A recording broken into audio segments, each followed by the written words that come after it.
Hello and welcome to ArtShow. I'm Craig Stover, and today I have with me Andrea Packard. Andrea, hi, how are you today?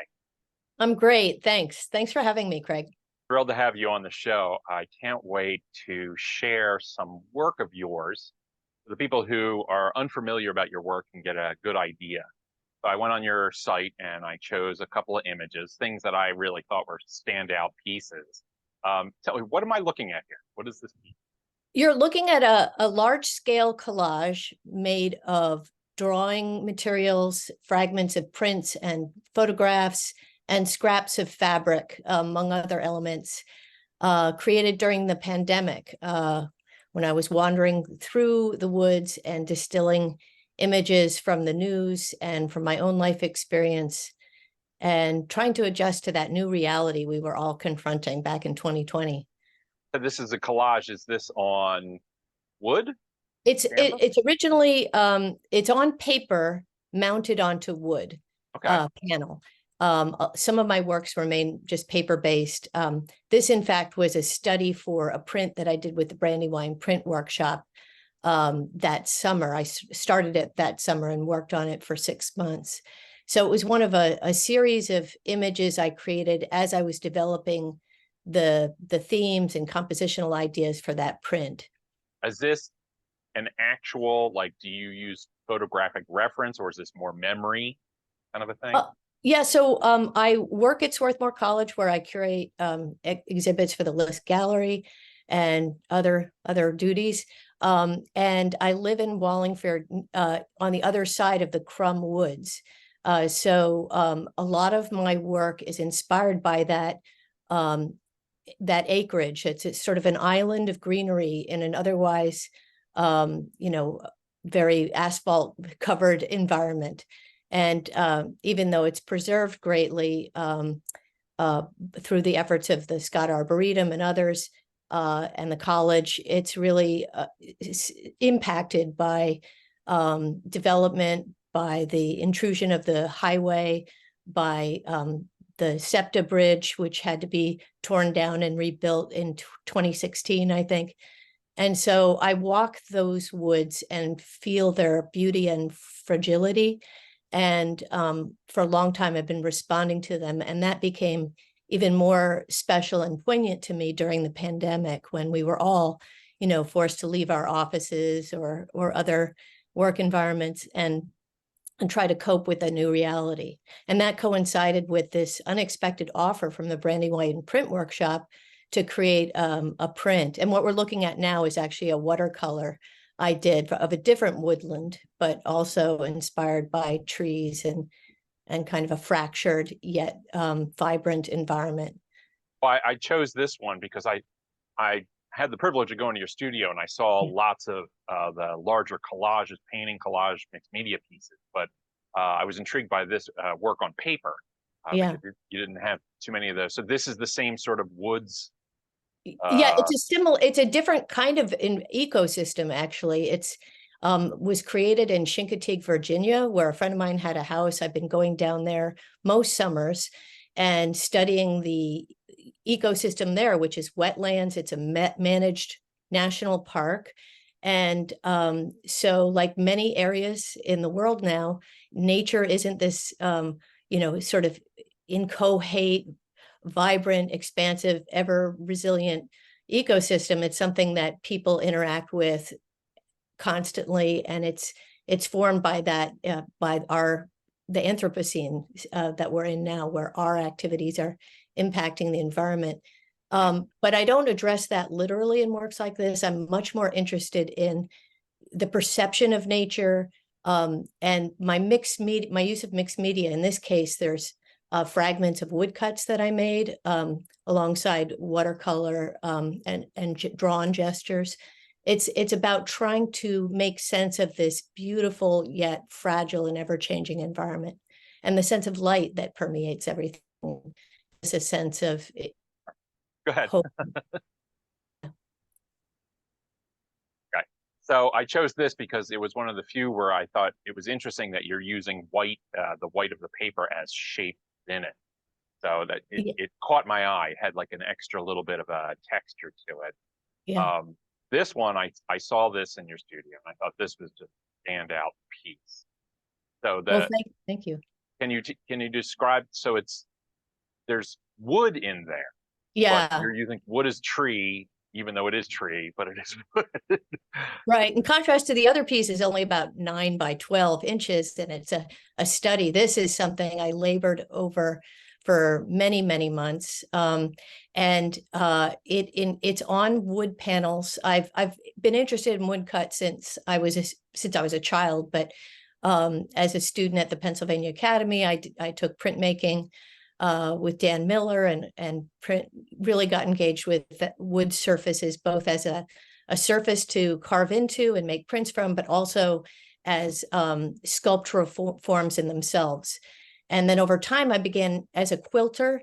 For many, many years, I began noticing that scraps of fabric were evocative of some of the drawn forms I'm interested in, and those scraps of fabric integrated into my collage. So what you're seeing here is sort of a marriage of all the many mediums I'm interested in, relief-like sculpture, printmaking, woodcut. I've carved into the painted, I've painted, and I use the collage in sort of a painterly way to explore a landscape inspired by both my experience in nature, but also developed imaginatively in response to the materials. And the fabrics that you see here and in this smaller piece here are given to me by people. They're from my own daily life, and they reflect the kind of human community that's always present in the landscape. Whether we see figures in the landscape or not, we impact it and are of it. And so I love the idea of embodying human and social relations in the landscape. I love this. You actually beat me to the punch in talking about where you get your materials from. And I think it's interesting. I'm assuming you must discard some because you have a very similar palette with a lot of these. I do discard some. The images you picked out are fairly earth tony, and some of my works are more, getting more bold, or I'm exploring more white in some. Yeah, here's one, an interior that's a different kind of palette. But I think sometimes what I do tend to discard are some of the reflective surfaces that you can get with fabrics that I want the eye to be drawn in. So I'm less interested in, say, bangles and mirrors than images and colors and textures that just speak to me personally, or that connect mood, or that integrate well. In this case, this was a kind of portrait of my family in my living room, and my son, when I was reading Moby Dick, so I put him on the couch. World is sort of an embodiment of that narrative. And my other son is practicing violin there in the corner by the piano. And it was just sort of a response to the creativity and imaginative life of our family. So I think I was at the Albers Foundation when I started this up in Connecticut, and I was homesick for my family. So I created this as kind of a testament. Yeah, so and this is in Twin Peaks. Yeah. Yeah, these last two pieces, they're earlier pieces, correct? Yeah. So this too was done when my younger son was, I was his Suzuki violin partner, and sometimes he would practice in my studio, and I would be working on my artwork. And I asked him, and I would incorporate some of his outgrown clothes into my works. So this is called Homage to Cezanne. And you've got a kind of reproduction on the easel. It's inspired actually by Romare Bearden as well, who also admired Cezanne. And so it's about taking inspiration from artists that come before us, trying to find our own way in the arts, be it music or collage, and looking newly at older works and looking freshly at the world around us and trying to figure out our place in it. So my place is sort of behind the easel, thinking about my son and the image. And also my son, his back is toward us. So you can't see, which is often true of children. We can't be inside of them, but we can kind of prepare a world, hopefully, that allows them to find their way. the dimension, especially in the right-hand side, the table with the, Yeah. I really like how the fabrics that you use do look like they're actually dimensional. Sitting Yeah, on that. you know, Cezanne was a master of kind of clunky but evocative drapery. And I think that table, a friend gave me some fabric from a couch that she had. And on the left is a homage to two ceramic artists I know.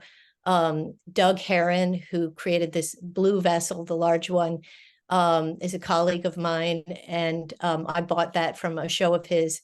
And below it is a little cup given to me by Chris Staley, an artist that Doug studied with and a noted ceramic master. So this is all about the community of learning about art and exchanging our visions with each other. Okay, so I got some questions for you. I want to start out like I normally do. Let's go way back to your beginnings. Right. Sure. So I'm curious to know, do you have any memories of like, what was your first exposure to art?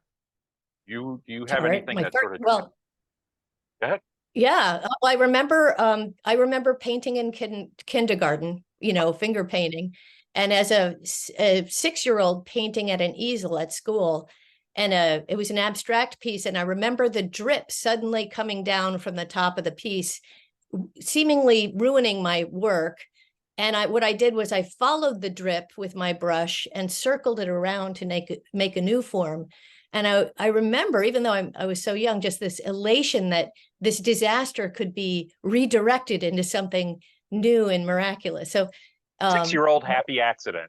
Yeah, and my dad gave me an easel next to our furnace in our home. You know, he created a teeny little studio for me where I kept going. And I didn't really realize I could make a career of it till I was later, because I grew up in the late 60s, early 70s, when there weren't women in the textbooks, or you know, that we didn't even have a woman police officer in my town till I was about 16. So, but then in college, the world opened up to me, and I realized one didn't have to be a narcissistic artist in the garret to enter this community of people, creative people. School for art? Yeah.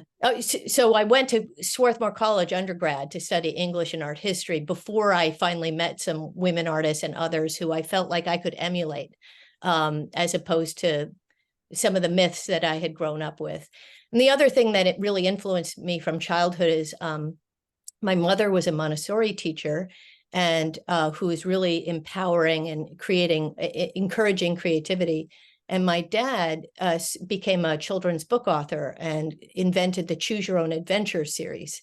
And so I grew up realizing how wonderful a creative life can be. And as I got older and realized my interest lay more in visual arts, I began wondering, can an artwork be as complex and multifaceted as to offer the viewer multiple adventures? So that instead of me imposing my vision on the viewer, can I create something that allows the viewer space, even in a two-dimensional work, to have multiple pathways through a work and find their own conclusions? At what point did you decide to become an artist? Like, was it a gradual, I'm in school kind of a thing? Or yeah, I always made art. I just didn't realize it could be a career, honestly, until I guess my sophomore year of college, when you know, a person, you know, Randall Exon, began teaching there. This is back in, I think, 83 or around thereabouts. And I met some other artists who were, you know, not only talented artists, but really generous human beings. And I felt that was really important to me. I didn't want to choose a career just because I was, you know, in love with it. I wanted to be something where I could be the person I wanted to be. So I was also raised Quaker and felt like I wanted all aspects of my life to reflect values that I have, you know, working toward kind of hopefully a better community of and civic commons. So anyway, the stars aligned, and that's why I went to the Pennsylvania Academy of the Fine Arts afterwards, and after that, graduate school. And so, and in graduate school, I had the opportunity to audit a class with Bernice Johnson Regan, who founded Sweet Honey in the Rock. And I remember her saying, you know, she would never take a job that didn't allow her to be all parts of herself.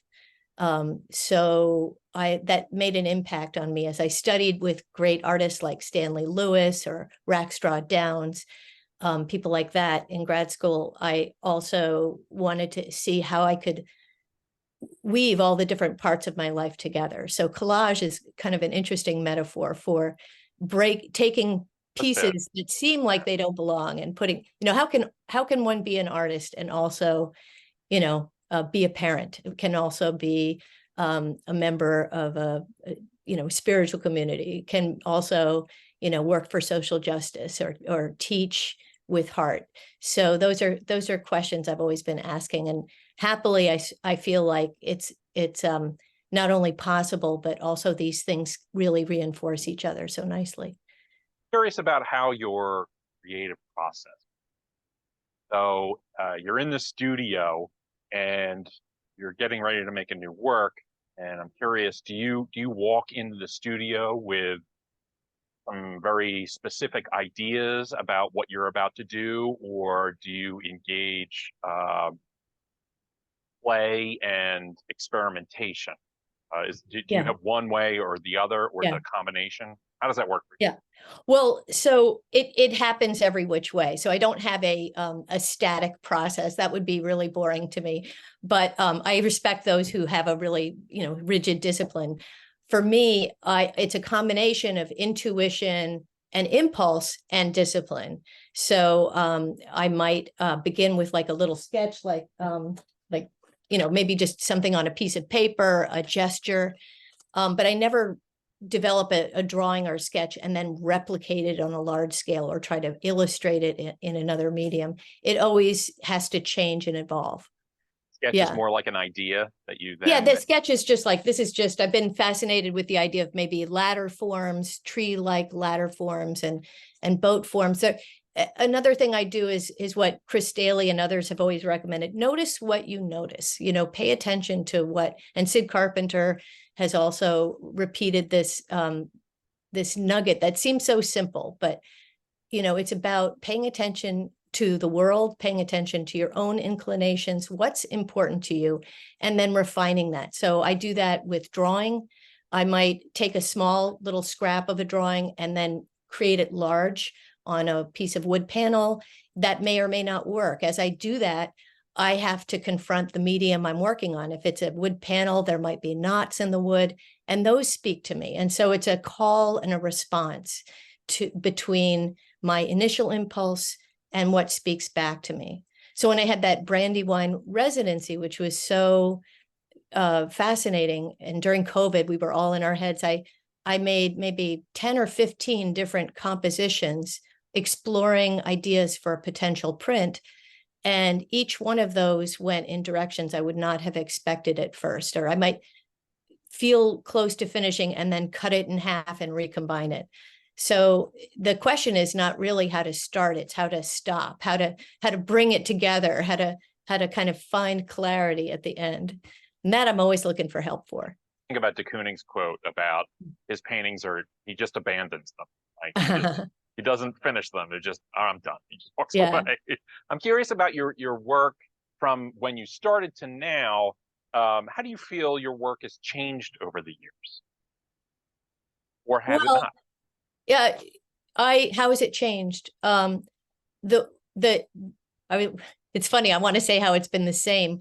The part that's been the same is exploring a fascination with nature and the mystery and connection to nature that allows us to kind of get through the world, and that's worth preserving. Why preserve nature? Because it's necessary to us. The part that's changed, I think, is just getting more ambitious in terms of scale and complexity of media, like integrating the woodcut on panel and the fabric work. I guess I'd have to leave it to other people to notice more nuanced ideas. I'm trying to, as someone who's fascinated by complexity and by the overlap of different stories and materials, I feel like what I'm working toward now is finding moments of simplicity. So occasionally I'm trying to discipline myself to just stop sooner, or look for something that can be more quiet. So that's a direction I'm heading in. I don't know if I'm there yet. I got there in a couple of pieces. Good. Maybe it's a start like that. So one of the questions, thinking about what to ask you today is, and I'm dying to ask you this question. Let's talk about color, right? So tell me what you think about color. Well, Barbara, I in grad school, I studied with Barbara Rose, and she wrote a whole essay about how hard it is to talk about color, because it is so intuitive. And, I have family members who have synesthesia, so they have very particular ideas of color. For me, I approach color not as a literal representation of a thing. So if we're painting an apple, I don't think I'd feel like I need to match the color of the apple. I think there are certain colors I'm intuitively drawn to because I grew up in a wooded area and in a kind of, postmodern sensibility. I love certain artists like Charles Birchfield, Romare Bearden, and I think, and Cezanne, and their palettes have infiltrated my being. I'm a kind of a little bit, even though I'm sort of an extrovert, I'm a little bit shy. So I think I'm not a neon person. So that's one thing. I'm looking for color as an emotional equivalent to experience, not as a literal equivalent. And having said that, and I'm averse to kind of, I'd like to be surprised, and I hope viewers do too. So I'm looking to stretch my sense of what color can do. And I hope you see that in some of the works. The Bearden connection, I don't see that as the color. I see that in his big chunky shapes. You have some of his big chunky shapes that use. He's more bold. I also admire Matisse, but I'm not as bold as Matisse with the use of color. But one can hope, one can still be guided, even if you're not. I think sometimes, like I'm looking over to my left, I have a piece that's sort of on the wall that has some weird turquoisey blues in it that are new to me, and kind of almost a fuchsia red, but not ready to show it yet.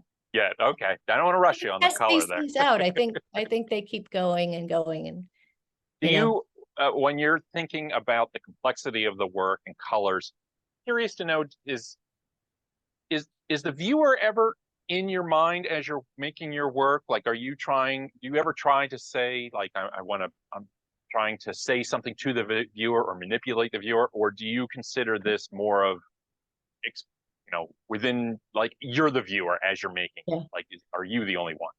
Well, I don't think we're ever, I kind of agree with Walt Whitman when he said, I contain multitudes, or we all have integrated into ourselves the voices, the criticisms, the aspirations of the people we admire, and sometimes the people who we don't admire, like that, those voices are in our heads. And I think the task of the artist is to try to distill the constructive voices and hopes and audiences, and discard the unconstructive ones. I don't think we can predict what audiences will experience in front of our works. But sometimes I make things as a gift for someone, or with a particular person in mind. Like I knew someone who was undergoing an operation, and I made a piece. It was sort of a form of prayer while I was worried about that person. So during that day, I made this piece as kind of as a way to be present with that person and what they were going through, even though we were in different places. So that's one way of having an audience. Another is just to kind of stand back from your work, or look at it a year later and see if it holds up, and ask people what they see in it. And, I think I had Sid Carpenter was in my studio and saw a face, an unintended face in one of my pieces. And I got rid of that face because I did not want a sort of pseudo camouflaged face in the lower part of that piece. So that piece changed. So I do definitely love to hear how people perceive the work, and I think about that. Did you ever hear that story about Picasso and Braque? And I think it was Braque painted a picture, And Picasso's like, there's a squirrel in it. And he's like, oh my God. And he like Yeah. painted it out. Like the next day, the squirrel was still there. And it took like 2 weeks to get rid of the squirrel.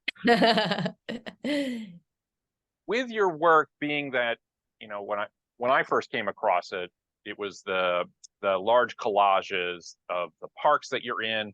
And then you just also mentioned that you made a work for somebody. So it's sort of specific.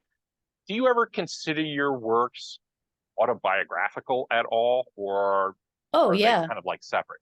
Well, you were talking about color, but we could also talk about texture. And by incorporating fabric, even though, except for that piece you showed of me and my son, there are a couple of those outlier pieces, they're not really about, I'm not that interested in me per se, except to the extent that I'm part of this community of quilters that I've been part of a group of quilters that's met for over 30 years. And they are my, guides in life and my dear friends.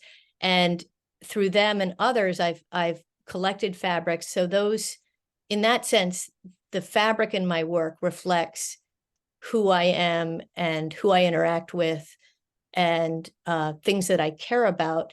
And that's a form of autobiography for sure. You mentioned printmaking, woodcuts, quilting, and obviously painting and drawing. Have you ever experimented with, say, sculpture or photography or anything else? Yeah. So on my website, there's some early sculptures, which I have terrible images of, but I value, for a couple of years, I only worked creating cardboard sculptures. And it was really a promising direction. And I wish I had been able to continue, but I didn't have time to, pursue all facets of my practice simultaneously. But it was a reflection of my interest in found objects and organic textures, and the idea that our built environment takes nature and recombines it. So we take a tree, we turn it into cardboard, we buy the cardboard, and I liked the idea of turning it back into something that spoke of its organic origins. So that work's really important to me, and I think it informs what I do now. And I could see, when I have more time, going back to that way of working. Some of that sketch I was showing to you, I could, is leading me a little bit in that direction. Photography, I haven't shown my photographs as such, but I use photography to understand what I'm interested in. When I was doing the Brandywine residency, I took a lot of photographs and explored making images in Photoshop that might work. But ultimately, I'm less interested in mechanical means of reproduction than the hand, things that excite our senses and that are the opposite of the built environment and the memes that inundate us on our screens every day. Like, I want to give people, when they come and see work, something that they can't get over the internet. And so that has to be activate all of our senses. The idea of the handmade line is, yeah, really yeah. delicious. So I love photography. I collect photographs. I make them, but we'll see if I can ever make one that feels as animated as these multimedia works that I'm so obsessed with. Most of the artists I speak with, when they, especially the 2D painters, they all talk about sculpture. Oh, I'd love to do sculpture, and like nobody has the room for it. Yeah, because it takes up so much. I hope people keep making it, because I think it's so fascinating to understand something in 3 dimensions and walk around it, and the way it activates our sense of space and our sense of time is totally different. So I think all good artworks have a form of implied choreography. They invite viewers to move throughout an object or through a space. So I would love to do more with sculpture myself. So I've got time for just one more question. Sure. It's the question I ask a lot of artists. What does making art do for you? For me? Well, I think it helps me make sense of a crazy, disturbing world. And, during COVID, for example, when we were all so distressed by the images of people on ventilators and the horrific politics of division and the images of Trump's border walls side by side with the calamities, the natural disasters and fires, all those things ended up being processed through my art. And when I was feeling helpless about it, helped ground me, and also focus, well, what can I do? What can I not do? So it just helps me. I think art by myself, but also by others, helps me navigate these dark and uncertain waters to places where, like our moment together here, are so, provide us with refuge and a way forward. So I appreciate what you're doing with your art show and with your past gallery work, and the amazing shows that we have in our region that bring artists together to celebrate what's working. Well said. Well, unfortunately, we're out of time. I got 20 more questions for you now. So Anytime. Something else. Yeah. I want to thank you so much for coming by Thank today you. to speak with me about your work and your background. So very interesting. I look Thank forward you. to seeing your work again. I You're also always- want to thank everybody who came by today to watch ArtShow. We really appreciate your support. Of course, we love it when you like, share, and of course, subscribe. That actually helps more people see these kind of interviews with artists. It's really wonderful. So again, Andrea, thank you. I really can't thank you enough. Thank you. Be well. Take care, everyone. Bye-bye.